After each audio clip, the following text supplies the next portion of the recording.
ॐ श्रीकनकधारास्तोत्रम् अङ्गं हरेः पुलकभूषणमाश्रयन्ति भृङ्गाङ्गनेव मुकुलाभरणं तमालम् अङ्गीकृताखिलविभूतिरपाङ्गलीला माङ्गल्यदास्तु मम मङ्गलदेवतायाः मुग्धा मुहुर्विदधति वदने मुरारे प्रेमत्रपाप्रणिहितानि गतागतानि मालादृशोर्मधुकरीव महोत्पलेया सा मे श्रियं दिशतु सागरसम्भवायाः आमीलिताक्षमधिगम्य मुदा मुकुन्दम् आनन्दकन्दमनिमेषमनङ्गतन्त्रम् आकीकरस्थितकनिनिकपक्ष्मनेत्रम् भूत्यै भवेन्मम भुजङ्गसयाङ्गनायाः बाहवन्तरे मधुजितः श्रितकौस्तुभेया हारावलीव हरिनीलमयी विभाति कामप्रदा भगवतोऽपि कटाक्षमाला कल्याणमावहतु मे कमलालयायाः कालाम्बुदालिललितो रसिकैटभारे धाराधरे स्फुरति या तडिदङ्गनेव मातुः समस्तजगतामहनीयमूर्तिः भद्राणि मे दिशतु भार्गवनन्दनायाः प्राप्तं पदं प्रथमतः खलु यत्प्रभावात् माङ्गल्यभाजिमधुमाथिनि मन्मथेन मय्यापते तदिह मन्थरमीक्षणार्धं मन्दालसं च मकरालयकन्यकायाः विश्वामरेन्द्रपदवीभ्रमदानदक्षम् आनन्दहेतुरधिकं मुरवेद्विषोऽपि ईशन्निषीदतु मयि क्षणमीक्षणार्धम् इन्दीवरोदरसहोदरमिन्दिरायाः इष्टाविशिष्टमतयोऽपि यया दयाद्र दृष्ट्या त्रिविष्टपपदं सुलभं लभन्ते दृष्टिः प्रहिष्टकमलोदरदीप्तिरिष्टां पुष्टिं कृषिष्टमम पुष्करवेष्टराया दद्यादयानुपवनो द्रविणाम्बुधाराम् अस्मिन्न किञ्चन विहङ्गसि सौविसर्णे दुष्कर्मघर्ममपनीय चिराय दूरं नारायणप्रणयिनी नयनाम्बुवावः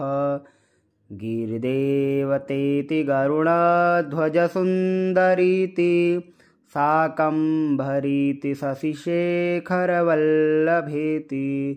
सृष्टिस्थितिप्रलय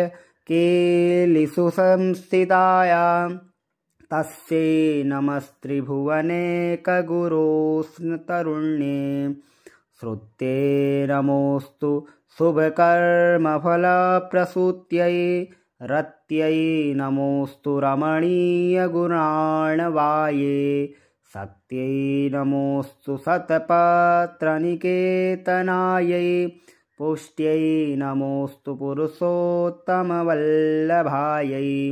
नमोऽस्तु नालीकनिकाभनायै नमोऽस्तु दुग्धोदधिजन्मभूम्यै नमोऽस्तु सोमामृतसोदरायै नमोऽस्तु नारायणवल्लभायै नमोऽस्तु हेमाम्बुजपीठिकायै नमोऽस्तु भूमण्डलनायिकायै नमोऽस्तु देवादिदयापरायै नमोऽस्तु साङ्गायुधवल्लभायै नमोऽस्तु देव्यै भृगुनन्दनायै नमोऽस्तु विष्णोरुरसे स्थितायै नमोऽस्तु लक्ष्म्यै कमलालयायै नमोऽस्तु दामोदरवल्लभायै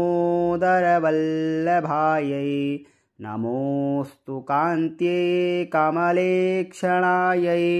नमोऽस्तु भूत्यै भुवनप्रसूत्यै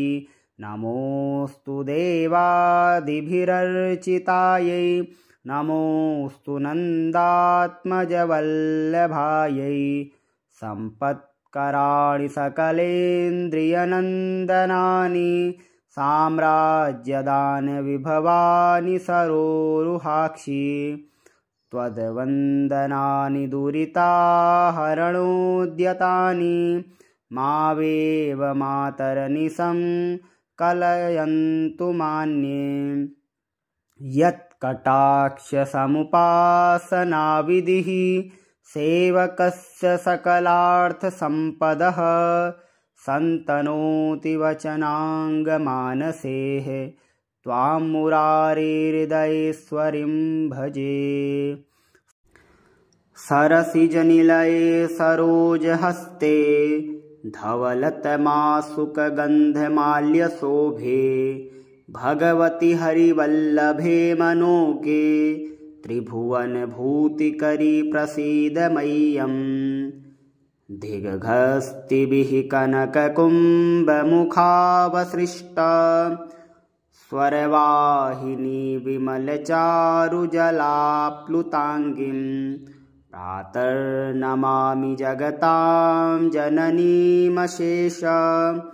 लोकाधिनाथ गृहिणीममृताब्धिपुत्रीम् कमले कमलाक्षवल्लभे त्वं करुणापूरतरङ्गितैरपाङ्गैः अवलोकय मां किञ्चनानां प्रथमं पात्रं कृत्रिमं दयायाः